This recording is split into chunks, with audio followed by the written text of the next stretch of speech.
প্রথম নম্বর যে কাজ, নামাজ পড়তে গেলে উযু লাগে না? আওয়াজ দিতে হবে। এই ছেলেরা নামাজ পড়তে কি করে লাগে? আগে উযু গোসল লাগে। তো এই নামাজের প্রথম থেকে শুরু করছি নাকি?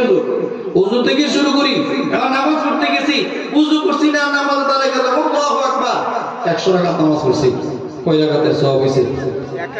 হইছে নি কেন?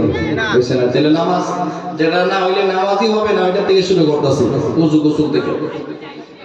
এবার নবীজি বললেন তুমি তিনটা কাজ করবা। এই হাদিস কেন আছে?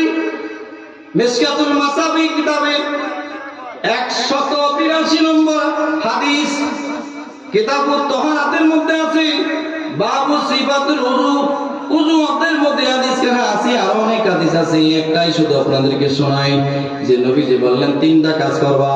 1 নম্বর